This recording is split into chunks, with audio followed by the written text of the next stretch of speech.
Good morning, Knicks Nation. Today is September 29th, 2020. And today we're going to discuss what is sure to be a very polarizing topic.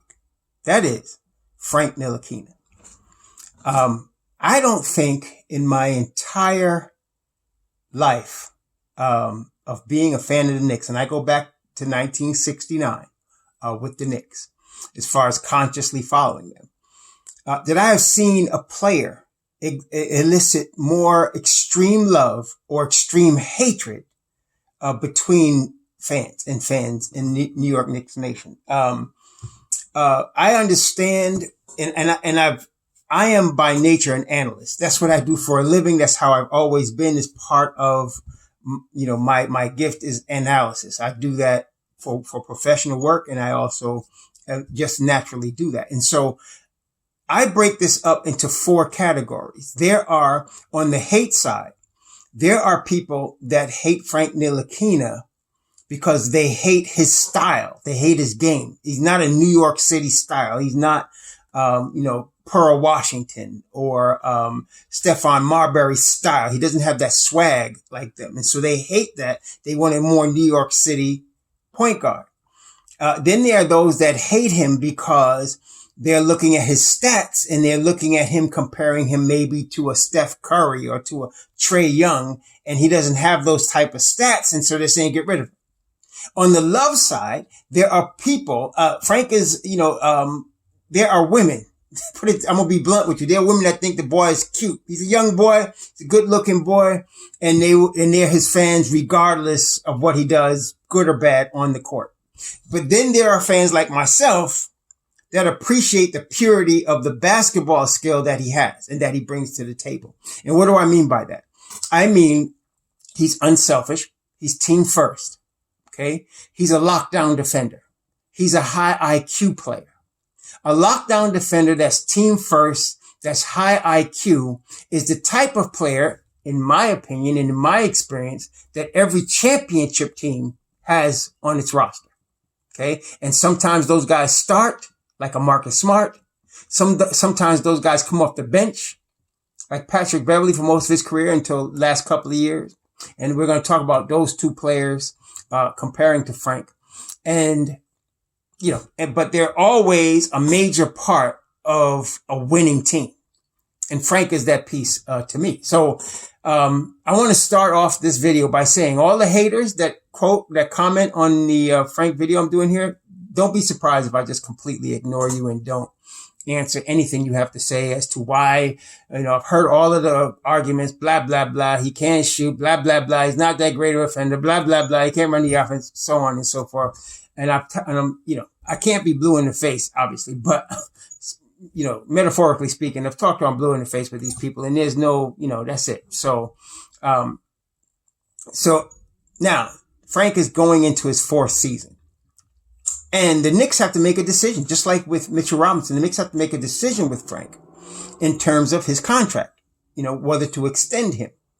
Now, I do what, my limited, I've known a couple of professional basketball players. I've talked to them. I've known their situations, just a couple of them, but, I got an idea of what these guys look at. One of the things their agents look at, and their agents will argue to the management in terms of the worth of the player, is what players similar to them got in their contracts. Okay. That's one of the reasons everybody's worried about Frank's representation pushing for, too much money. But the argument really boils down to, what does other players similar to your player got in their contracts? And so the two players that I find are very good comparisons to Frank. Now, I mentioned Gary Payton, once with Frank, and some people went crazy. Cause listen, let's try to be rational here. When I mention Gary Payton, I'm not talking about the Hall of Famer, 10 years in the league. I'm talking about at his third season. At the third season, along with Frank's first 3 seasons, because that's where Frank is. That's a fair comparison.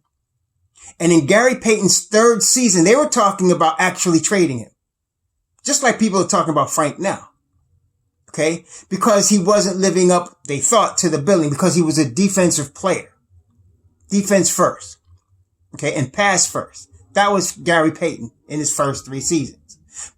And I really think Frank can get to that level. But I'm not going to go there today. So for all you Frank haters, Gary Payton's he's not as talented as Gary Payton. That's crap. But anyway, let's compare him to players statistically right now that people can see right now. And that, because what happens, we tend to generalize, we tend to idolize players based on how they finish their careers, and we don't understand what the beginning of their careers looked like. Okay, so right now, like for example, Giannis Antetokounmpo, you would never know that he did not average double figures in his first year or two in the league. Or Jimmy Butler averaged 2.6 points per game in his rookie year. Okay, people don't remember those things when they're looking at the player now. Right? They're looking at a finished product. Frank is not a finished product. He's in his 4th season. He's completed 3 seasons. He's 20, just turned 22. So he's not a finished product. So you have to look at players in that scenario. But let's look at the 3rd year of Patrick Beverley, Frank Ntilikina, and Marcus Smart. Now, the thing about it is that each of them were in a similar situation in that when they completed their 3rd years, each of them was eligible for an extension. All right. Patrick Beverley and Marcus Smart got their extensions. And we're going to talk about what they got, because that's where I think Frank should be. But in terms of statistics, in Patrick Beverley's 3rd season, the big difference between him and Frank between him and the other 2 guys, which I'm comparing, Frank and Marcus Smart, is that in Patrick Beverley's 3rd season, he was already 26 years old. So he started in the NBA at age 23. Now, whatever reason that is, maybe he developed late, maybe he had to scratch his way onto a roster or whatever.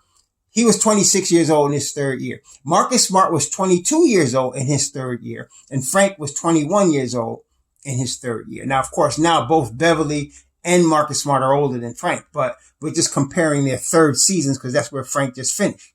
So, and what I've noticed in these 3 guys is that the 2 of the biggest statistical glaring things that I see is the average minutes they played per game and the number of shot attempts they had. So, for example, in Patrick Beverley's 3rd year, he played 31 minutes a game. He took 10 shots a game. Okay. His field goal percentage was 38%. His 3-point percentage was 36. His effective field goal percentage was 49. He shot 75% from the line, and he averaged 10 points a game. Marcus Smart was 22 in his 3rd season. He averaged 30 minutes a game. He also took 10 shots a game. His field goal percentage was 36. His 3-point percentage was 28. He shot 81% from the line. His effective field goal percentage was 42, and he averaged about 11 points a game. Frank Ntilikina in his 3rd season played 21 minutes a game. That's almost a full 10 minutes less than the other guys. 21 minutes a game. He only took 6 shots a game.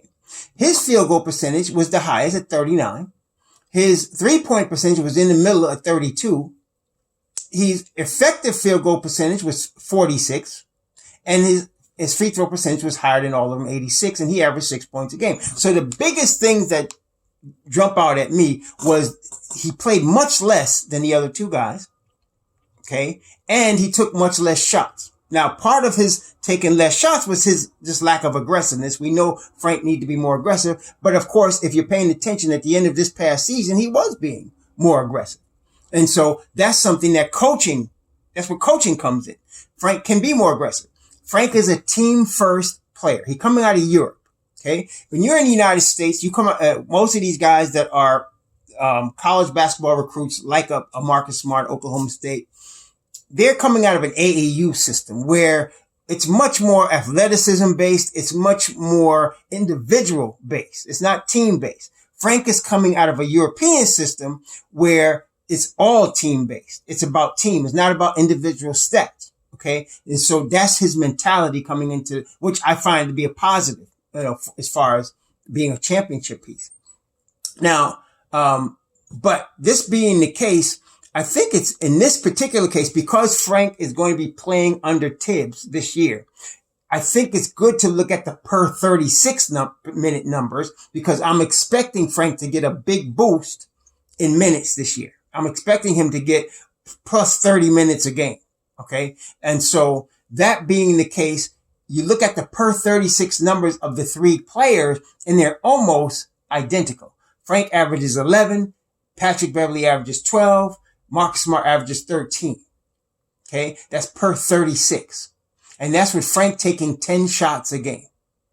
All right. So I believe these type of stats, if he took 10 shots a game, his per 36 numbers are 4 rebounds, 5 assists, 2 steals. Okay. A game. That's what he's looking at. And I think he's going to be better because when you look at his game highs, Frank's game highs for his career, his best games are when he's over 35 minutes, when he takes 16 shots a game on average. Those are his best games. And generally those games when he plays over 35 minutes and takes at least 16 shots, everything else goes up. He gets more steals, he gets more assists, he gets more rebounds. So I'm expecting really good numbers from Frank. Also, if you notice, I'm going to post a workout video from 2 years ago and I'm going to post a workout video from this past year, and you can see the difference in his body. It's not because Frank worked out more now than he did before. What people fail to understand is when you're 18 years old, your body's a certain way. When you're 22 years old, your body's another way, because now you're developing as a man. Your body's developing into a man's body. Okay. And so he's looking more mature. His muscles are looking more mature. He's looking stronger because now he's going into his man's body. Okay. So now that's why we're also going to see, I believe, much improvement from Ntilikina. So after Patrick Beverley's 4th season, he signed a 3-year, $39 million extension with the Clippers. Okay. And I think he's playing in that extension now. He might be past that. Marcus Smart, after his 4th season, after his 3rd season, 2017, he signed a 4-year, which is the deal he's in now. He signed a 4-year, $52 million contract. I think Frank is, if I'm his agent, I'm pushing the Marcus Smart number because him and Marcus Smart's stats are almost identical. The difference between Marcus Smart and Frank Ntilikina, the difference is Frank is more talented. I think Frank's going to be a better shooter than Marcus Smart. They both play defense. What Marcus Smart has is he's in a better organization that played him more minutes and got the best out of his defensive abilities, which is why he's been on all NBA defensive teams. I expect that from Frank, but Marcus Smart has actually been on all NBA defensive teams. Okay. So if I'm Frank's agent, I'm pushing for 452 for an extension because this is the thing. His numbers are just like Marcus Smart's after their 3rd seasons. But if Frank ends up putting up better offensive numbers this year, okay, so let's say, for example, he gets 15, let's say he gets 15 shots a game. If he gets 15 shots a game, according to what he's been doing, Frank's going to average like 15 points a game. So if you get a guy that's 15 points a game and he gets 5 or 6 assists a game, and 5 or 6 rebounds a game. And he plays lockdown defense and don't let him make an all NBA defensive team. Now he's going to be more expensive because now he's showing that he's better than Marcus Smart. He's better than Patrick Beverley because he's an offensive threat. As he is right now, on par with Marcus Smart and Patrick Beverley. If I was his agent, I'd be pushing for a 4-year, $52 million extension. Okay. Now, on the other side, on the Knicks side, I can totally understand if they take chance and wait to extend him. I can understand that because they're thinking, like, let's let him prove that he's better than these other 2 guys, if he is. So that if at the end of this year, playing 30 plus minutes a game at the end of this coming season, he ends up with the exact stats of Marcus Smart, they haven't lost anything. They can still sign him for 452. Okay. They can still do that. If he's better than Marcus Smart, then they know they got a championship piece and he'll be worth more. He'll be worth more. At that point, you're probably looking at 4 years, $60 million. Okay. $15 million a year. You're looking at 460 at that point. All right. So, the Knicks might decide it's worth the $8 million to see what this kid does. If I'm his agent, I'm definitely pushing for the Marcus Smart contract, which would be fair. He might sign something a little less because of the Knicks' dysfunctionality and, where they are right now. He might sign a 448 deal, but he's in that range. He's definitely better than Patrick Beverley at age 20. Patrick Beverley was 26. Frank is now just turning 22. So his youth makes him a better investment than Patrick Beverley right now. Patrick Beverley signed a 339 deal. I'm thinking Frank is going to get, between 448, 452 right now. If I'm the Knicks, I would do that. But again, I could understand if they decided to wait until the end of the season and see where he ended up. Okay. So either way, though, I'm telling you right now, the Knicks are not looking to get a point guard that's going to start in front of him this year, unless they get a CP3. If they get CP3, then yes, he will start in front of Frank. There's no question about that. But at point guard. But the thing about Frank is that Frank plays point guard and he plays very well off the ball. His high IQ, he's very good at moving off the ball and he follows the plays. I mean, he's a system guy. So whatever Tibbs asks him to do, he's going to do it. Now, the interesting thing some interesting comments that I've heard already from Tibbs is that he understands this is an important season for Frank and for Dennis Smith Jr. He understands that. He also stressed that he's going to try to create more corner threes this year in his offensive system. Frank Ntilikina shot 50% last year on corner threes. That was last year. Okay. He's better. I think he's going to be a better shooter this year. Also, I wanted to also point out the 5-man, and we talked about this in another video, but the 5-man combinations, the 4-man combinations this past season with the Knicks. Frank with Dot, Knox, Portis, and Robinson was basically plus 20, okay, on a 5-man rotation. Frank with Dot, Knox, and Portis plus 18. He seems to play Portis and Frank. It's crazy, but Bobby Portis and Frank seem to be a good combination. Bobby Portis, Frank, Knox, and Dot played 147 minutes together plus 18. Bobby Portis with Mitchell Robinson, Frank, and Knox plus 12. 158 minutes they played this past season together. Okay, those are the best 4-man combinations the Knicks had last season. Okay, 3-man combinations. The best 3-man combination was Knox, Frank, and Bobby Portis plus 8. Okay, 323 minutes they played together this past season, and that was the best 3-man combination they had. That's Knox, Frank, and Portis. Now, why is that? Notice what they have in common. You talk about Knox, you talk about Frank, right? You talk about Knox, Frank, and Dot. What do you have there? You have 3 high IQ players, team first players, okay? And young players, So I gotta give Bobby, I always think of Bobby as an old country boy. When you listen to him talk, when you look at him, he in them bug eyes of his, he just looked like an old country boy. But you gotta give it to him. I mean, it seems like you give Bobby some minutes, he produces. So I don't know. The number for Bobby is high though, 15 million, man. And I'm wondering, what are they going to do with that? I mean, cause Bobby can actually start at the 4 or he can back up Mitch at the 5. He could do both of that. And it seems now what the best 2-man combination on the Knicks last year was? Frank Ntilikina and Bobby Portis. They played 538 minutes together. They were plus 4 for the year. Those 2 guys. It's amazing. And so I think the fact that Bobby can stretch the floor a little bit helps Frank. Okay. So floor spacing also, it helps Frank, as well as we know it's going to help RJ. So I think this, to me, Frank is a keeper. We're not trading Frank Ntilikina.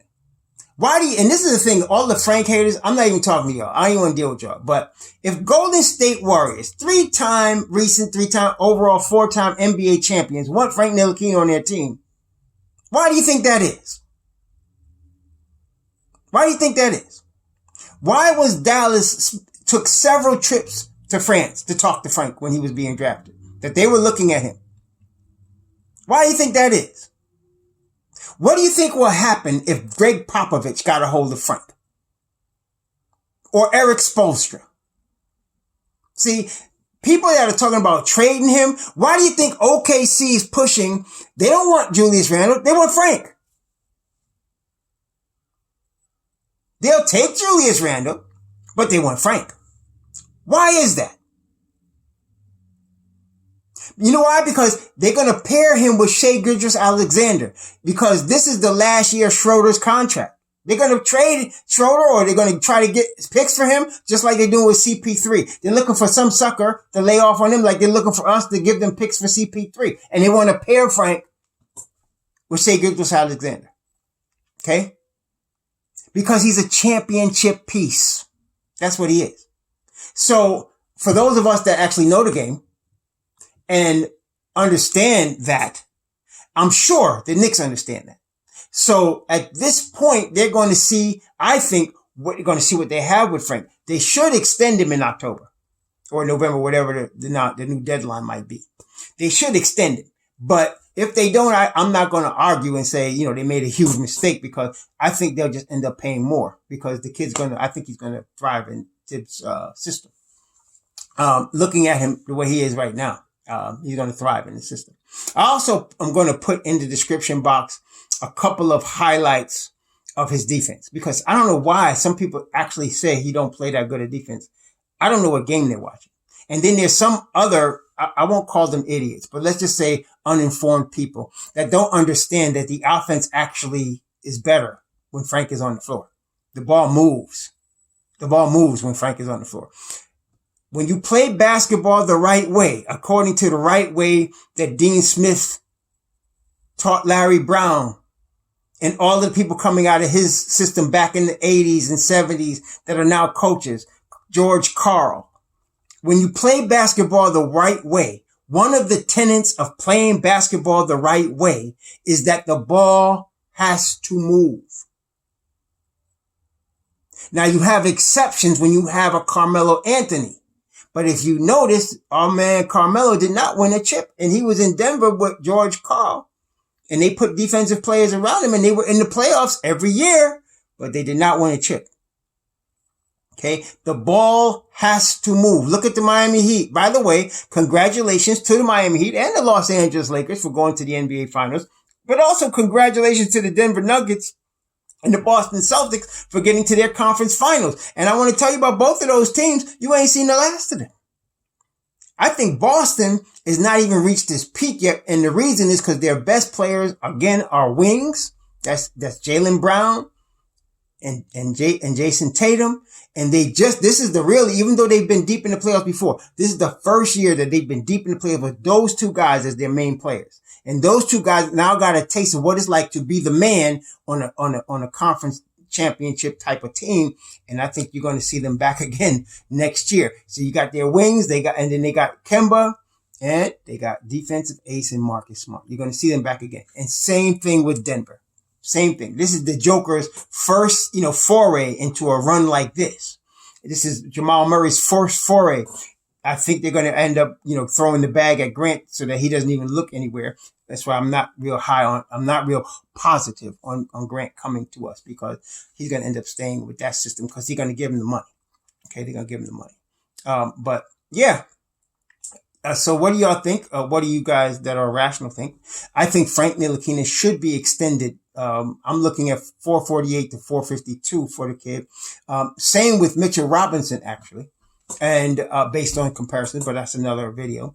But for comparisons to Patrick Beverley and Marcus Smart, he compares favorably. Both of Patrick Beverley and Marcus Smart were in better organizations than the Knicks. But now we're hoping that the Knicks have improved their organization with the recent hire of Leon Rose, and then the staff he's put together again with Thibodeau, Walt Perrin, Johnny Bryant, Mike Woodson, Kenny Payne, the staff he's put together, the development staff, and they're all hopefully going to be around for more than 2 years. They are, it's a 5-year deal with Tibbs.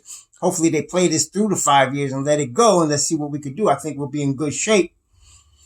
And yeah, I'm thinking 452. This kid Frank is a championship piece. He's a playoff piece. Whether he's at the point, whether he's off the ball, or whether he even comes off the bench, but he's got to get at least 30 minutes a game. You got to push him 30 minutes a game, and he's got to be finishing games. If you have that situation, you're going to have a winning basketball team. And I think we got to think about what we're going to do with Bobby Portis. Whether we want to let that contract go and then sign him back again, because he actually played pretty well for us last year. And when you look back on it now, if in a starting role, I believe he'll be better than Julius Randle in a starting role. And I'm 90% sure they're going to let Julius Randle walk. Right? Signing off. Shalom to all of you. Talk to you later.